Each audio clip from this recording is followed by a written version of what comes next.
বর্ধমান ভ্রমণের এই পর্বে আমরা এসে উপস্থিত হয়েছি বর্ধমানের কাঞ্চননগরে অবস্থিত অতি প্রাচীন এবং অদ্ভুত রহস্যময়ী এক কালী মন্দিরে। এই মন্দিরটি দেবী কঙ্কালেশ্বরী কালী মন্দির নামে খ্যাত।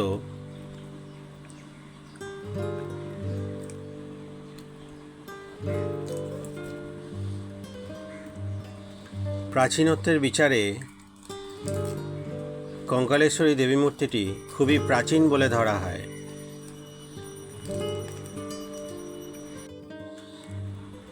ভারতবর্ষে বাকি যে কালী মন্দির বা কালী মূর্তিগুলি পাওয়া যায় তার সঙ্গে এই কালী মূর্তির কোনো সাদৃশ্যই নেই, বরং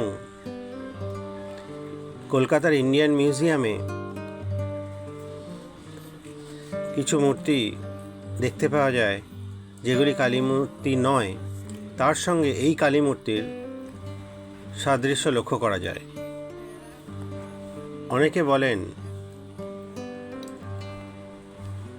এই কালী মূর্তি 300-400 বছরের পুরনো, আবার অনেকের মতে এই কালী মূর্তি 800 থেকে 900 বছর পুরনো।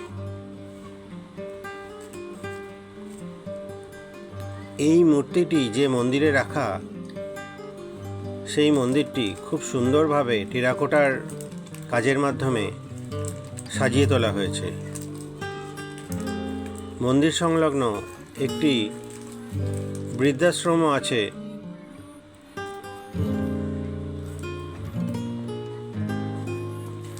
যেটি বিখ্যাত এবং কালী পুজোর সময় একবার মুখ্যমন্ত্রী এখানে দর্শনও করতে এসেছিলেন। যাই হোক, ফিরে যাই আবার ইতিহাসে। এই কালী মূর্তিটি প্রায় 2 মিটার উঁচু একটি বড় গ্রানাইট প্রস্তরে খোদাই করা রয়েছে। এই মূর্তিটি চতুর্ভুজা নয়, অষ্টভুজা চামুণ্ডা মূর্তি। পদতলে শায়িত রয়েছেন মহাদেব। নরমুণ্ডের মালা পরিহিত কঙ্কালরূপিণী এই কালী অষ্টভুজা। কালো প্রস্তর মূর্তিতে নিখুঁতভাবে ধরা দেয় শিরা, উপশিরা এবং ধমনী। কার্তিকের অমাবস্যায় দেবী কালীর এমনই ভয়ঙ্কর চামুণ্ডা মূর্তির পুজো পাঠ হয় বর্ধমানের কাঞ্চননগরের কঙ্কালেশ্বরী কালী মন্দিরে। ভয়ার্ত চিত্তেই শিহরণ জাগানো এমন কালী মূর্তির পুজোয় ভক্তি নিবেদন করেন ভক্তরা। লোকমুখে প্রচারিত আছে কাঞ্চননগর পূর্বে ছিল বর্ধমানের বাণিজ্য স্থান। তখন এখানকার ছুরি কাঁচি প্রসিদ্ধ ছিল।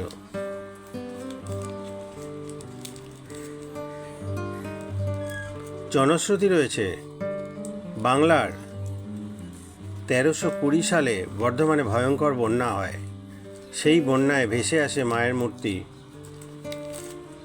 এসে উল্টোভাবে পড়ে থাকে চৌধুরী দহে।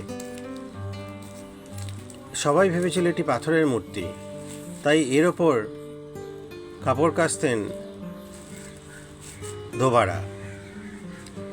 পরবর্তীতে 1323 সালের ভয়ঙ্কর ভূমিকম্পে চৌধুরী দহ ভূমিধসের কবলে পড়লে মূর্তিটি উল্টে যায়। তখন বোঝা যায় এটি একটি কালী মূর্তি। খবর পেয়ে তৎকালীন বর্ধমানের মহারাজা ওই স্থানে উপস্থিত হন। দেবী মায়ের ভয়ঙ্কর চামুণ্ডা মূর্তি রূপ দেখে তিনিও বিস্মিত হন। তার হস্তক্ষেপেই উদ্ধার হয় মূর্তিটি। তারপর ওই বছরেরই আষাঢ় মাসের উল্টো রথের দিন দেবী মায়ের পাথর মূর্তিটি কাঞ্চননগরের মন্দিরে প্রতিষ্ঠা করেন মহারাজ। এর পরবর্তী সময়ে কালো পাথরের আরও একটি ছোট মূর্তি উদ্ধার হয়। সেটিকে এই মন্দিরেরই পাশে প্রতিষ্ঠা করা হয়। ছোট পাথরের মূর্তিটি বড় পাথরের মূর্তির পাশেই রাখা রয়েছে।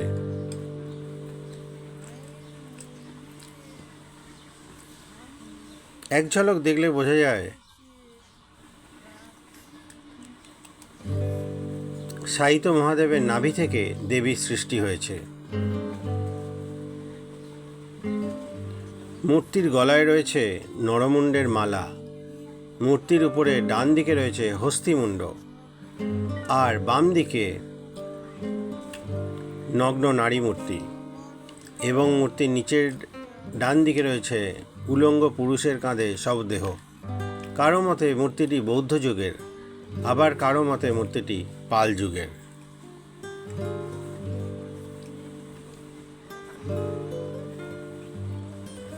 মন্দিরের পশ্চিমে রয়েছে একটি বেলগাছ এবং পঞ্চমুণ্ডির আসন। কথিত আছে তন্ত্র সাধনায় সিদ্ধি লাভের জন্য একদা বহু তন্ত্র সাধক এই স্থানে আসতেন, যেমন সাধক কমলানন্দ। আজ এইটুকুই। আপনারা অবশ্যই মূর্তিটি দর্শন করতে আসবেন, কারণ এইরকম কালী মূর্তি গোটা ভারতবর্ষের বুকে বিরল। ধন্যবাদ।